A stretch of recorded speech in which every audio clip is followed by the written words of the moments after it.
Friend, good afternoon. Welcome to online class GPS. तो बच्चों, आज जो है कक्षा 11वीं का विषय जो है अर्थशास्त्र के बारे में आज पढ़ेंगे। अर्थशास्त्र का एक प्रस्तावना यहाँ पर दिया गया है कि अर्थशास्त्र होता क्या है। तो इकोनॉमिक्स एंड इंट्रोडक्शन। तो इंट्रोडक्शन के अंतर्गत हम देखेंगे कि अर्थशास्त्र का मतलब ही क्या होता है, अर्थ और शास्त्र क्या है। वहाँ पर बताया गया है अर्थशास्त्र शब्द की उत्पत्ति ग्रीक भाषा के दो शब्द ओकोस और नॉमस से हुई है। ओकासो का अर्थ होता है परिवार और जबकि नॉमसो का अर्थ होता है प्रबंध। मतलब यहाँ परिवार का जो है प्रबंध किया जाता है, वहाँ पर बोला गया है कि परिवार के मुखिया के सम्मुख अपनी सीमित आय से परिवार की असंख्य आवश्यकताओं की संतुष्टि के प्रबंध की समस्या आती है। अतः प्रारंभ में अर्थशास्त्र को घर परिवार प्रबंध के सिद्धांतों के विज्ञान के रूप में भी परिभाषित किया गया है।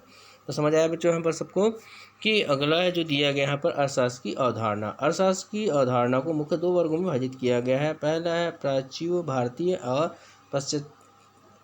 पाश्चात्य अर्थ चिंतन के यहाँ पर देखेंगे। प्राच्य भारतीय अर्थ चिंतक कौटिल्य के अनुसार बोला गया है, एसेंट इंडियन इकोनॉमिक्स थिंकर्स है ना, कौटिल्य। यहाँ पर बताया गया है कि भारतीय आर्थिक जो है विचारधाराओं में कौटिल्य का स्थान महत्वपूर्ण एवं सर्वोपरि है। कौटिल्य का दूसरा नाम विष्णुगुप्त था। इस इतिहास में वह चाणक्य के नाम से भी प्रसिद्ध है। वह चंद्रगुप्त मौर्य के प्रधानमंत्री और प्रमुख सलाहकार थे, चाणक्य थे, है ना। शासन विधि के संचालन के लिए उसने अर्थशास्त्र की रचना की थी। इस पुस्तक में कौटिल्य ने राज्य के शासन, भूमि में सुधार, उद्योगों के प्रबंध, व्यापार, सेना, विदेशी नीति, करारोपण तथा श्रमिक गण आदि सभी विषयों को समावेश किया गया है। यहाँ पर देखते हैं बच्चों, कौटिल्य के अनुसार अर्थशास्त्र की परिभाषा। मनुष्य की आजीविका को अर्थ के नाम से पुकारते हैं। मनुष्य द्वारा उपयोग में लाई जा रही भूमि को भी अर्थ नाम से ही संबोधित करते हैं। ऐसी भूमि को ग्रहण करने और उसकी सुरक्षा करने वाले संसाधनों का विवेचन करने वाले शास्त्र को अर्थशास्त्र कहा जाता है। तो उपयुक्त परिभाषा से स्पष्ट है कि कौटिल्य के अनुसार या कौटिल्य के विचार से अर्थव्यवस्था का मूल आधार भूमि है। अतः अर्थशास्त्र में भूमि को प्राप्त करने व उसकी सुरक्षा के साधनों की विवेचना की जाती है। कौटिल्य के विचारों से स्पष्ट है कि तत्कालीन समय में कृषि को प्रमुखता प्राप्त थी। आज भी है यहाँ पर मनुष्य अपनी आजीविका जो है कृषि द्वारा ही चलाता था। इसीलिए कौटिल्य की दृष्टि में कृषि कार्य अर्थशास्त्र का प्रमुख भाग बना है, मतलब माना गया है। तो कौटिल्य का अर्थशास्त्र जो 15 अध्यायों में विभक्त है। अर्थशास्त्र में प्रतिपादित कौटिल्य के विचार का संक्षिप्त विवेचन निम्नानुसार है। पहला है व्रत। तो कौटिल्य ने अपनी कृतशास्त्र के प्रथम अध्याय में व्रत शब्द का उल्लेख किया है। प्राचीन आर्थिक विचारकों ने इस शब्द का विवेचन राष्ट्रीय अर्थव्यवस्था के रूप में किया है। कौटिल्य ने राष्ट्रीय अर्थव्यवस्था के अंतर्गत कृषि, व्यापार एवं पशुपालन को सम्मिलित किया गया है व्रत के अंतर्गत, है ना। दूसरा है करारोपण। मतलब राज्य के व्यय को चलाने के लिए करों की व्यवस्था होती है। मतलब हम जहाँ रहते हैं उसको भूमि का टैक्स दिया जाता है।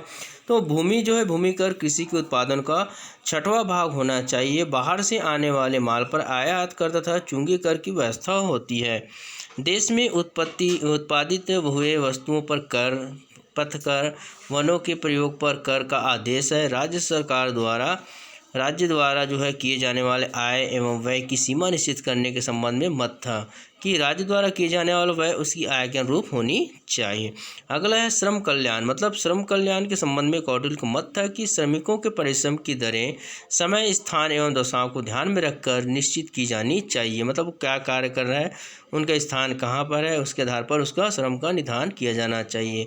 वे चाहते थे कि श्रमिकों की मजदूरी न्यूनतम जीवन व निर्वाह सिद्धांत के अनुसार तय किया जाए। मतलब उसको जो है काम जो है आवक जो है उनके खर्च के जो है जीवन निर्वाह के द्वारा किस प्रकार से कर सके। अगला है चौथा है कृषि। कृषि जो है बताया गया यहाँ पर राज्य के सभी व्यवसायिक निम्न 3 वर्गों में विभक्त है। कृषि है, पशुपालन और वाणिज्य।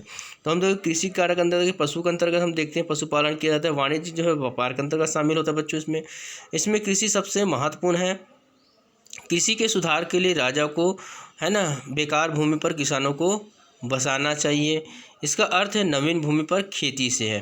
बेकार भूमि पर राजा का अधिकार होता है। राजा को बीज तथा बैल आदि की सहायता देनी चाहिए। ऋण का भी प्रावधान है। समय समय पर करों की छूट भी आवश्यक है। राज्य का काम बांध है ना बांध बनाना बतलाया गया है। तालाबों एवं कुओं से सिंचाई का भी आदेश है। बांधों से होने वाले अन्य आय राज्य की होती है। जैसे हम देखते हैं यहाँ पर बांध बनाया जाए जिससे कि पानी समय पर पर्याप्त मिलते रहे। दास प्रथा जो होता है, कौटिल्य दास प्रथा के कट्टर विरोधी थे। वे दास प्रथा को मानवता के विरुद्ध और अवैध मानते थे। उन्होंने अपनी कृत अर्थशास्त्र में दास प्रथा का प्रबल विरोध किया। मतलब उनका मत है कि यदि कोई व्यक्ति किसी कार्य को या काम को दास बनने के लिए विवश या बाध्य करता है तो वह विवश या बाध्य करने वाला व्यक्ति को कठोर दंड दिया जाना चाहिए, मतलब गुलामी के रूप में बच्चों। अगला है व्यापार व औद्योगिक नीति, जो कौटिल्य ने अपनी पुस्तक अर्थशास्त्र में व्यापार और उद्योग नीति का विवेचन राज्य व्यवस्था को ध्यान में रखकर किया गया है। कौटिल्य के अनुसार राज्य तभी सुदृढ़ होगा जब उसके कोष में पर्याप्त धन होगा। वे स्वतंत्र व्यापार नीति के समर्थक थे, किंतु उन्होंने सुझाव दिया कि व्यापारिक जो है वस्तुओं पर कर अवश्य लगाया जाना चाहिए, क्योंकि इस कर से राजस्व में धन की पर्याप्त पूर्ति की जा सकेगी। तो हम बस देखते हैं बच्चों, आजकल जितना भी प्रकार से उद्योग में या व्यापार में किया जाता है सभी में टैक्स लगाया जाता है आपको, है ना। तो खानों का प्रबंध, तो खानों पर राज्य का अधिकार होता है। सभी को मालूम है खानों से बहुमूल्य वस्तु मिलती है। सोना तथा चांदी का महत्व सबसे अधिक बताया गया है। कौटिल्य का यह कहना है कि बड़ी खदानों में लागत कम आती है, अतः वे श्रेष्ठ हैं। अगला देखते हैं सामाजिक सुरक्षा, मतलब कौटिल्य का मत है कि राज्य को सामाजिक सुरक्षा की दृष्टि से अनेक कार्य करना चाहिए। जैसे गरीबों की सहायता के लिए राज्य सरकार को जो होता है बताया गया यहाँ पर, सामाजिक कार्य के लिए ऐसी संस्था स्थापित करें जो कि आर्थिक संकट में भी उनकी सहायता कर सके। और राज्य को वृद्ध एवं अशक्त व्यक्तियों के लिए आश्रम खोलना चाहिए। बेरोजगारी व्यक्तियों को रोजगार के साधन उपलब्ध कराना और श्रमिकों उनके परिश्रम के अनुसार उचित मूल्य या मजदूरी दिलाना चाहिए। तो ये कौटिल्य का जो है आड़ बताया गया यहाँ पर बच्चों। यहाँ पर अगला देखेंगे प्राच्य भारतीय अर्थचिंतक, मतलब प्राचीन भारतीय को जे.के. मेहता के अनुसार बताया गया यहाँ पर। तो इलाहाबाद विश्वविद्यालय के प्रोफेसर जे.के. मेहता, कहाँ का था ये, इलाहाबाद प्रोफेसर था विश्वविद्यालय का। मेहता ने भारतीय संस्कृति को ध्यान में रखते हुए अर्थशास्त्र की परिभाषा प्रस्तुत की है। उनके दृष्टिकोण पाश्चात्य अर्थचिंतकों से सर्वथा भिन्न है। प्रोफेसर मेहता को हम भारतीय सिद्धांतों का संस्थापक कहा सकते हैं। अर्थशास्त्र की परिभाषा बताया, अर्थशास्त्र वह विज्ञान है जो आवश्यकता शून्यता के लक्ष्य को प्राप्त करने के एक साधन के रूप में मानवीय व्यवहार का अध्ययन करता है। अगला इसमें देखेंगे प्रोफेसर मेहता द्वारा दी गई अर्थशास्त्र की परिभाषा आर्थिक तथा भौतिक दृष्टिकोण के विपरीत नैतिक दृष्टिकोणों पर आधारित है। मनुष्य की आवश्यकताएं असीमित तथा साधन सीमित है। मनुष्य सबको मालूम है मनुष्य को अधिकतम सुख आवश्यकताओं को बढ़ाकर नहीं घटाकर प्राप्त किया जा सकता है। आवश्यकता के साथ पीड़ा का भाव है, जिसके कारण मनुष्य का सहज आनंद नष्ट हो जाता है। इससे पीड़ा को दूर करें मनुष्य अपने सम्य को पुनः प्राप्त करना चाहिए, इसलिए आवश्यकता से छुटकारा पाना चाहते हैं। प्रोफेसर मेहता के अनुसार मनुष्य की मानसिक अवस्था की दो स्थितियां जो है आवश्यकता है ना, इसलिए वह आवश्यकता छुटकारा पाना चाहते हैं।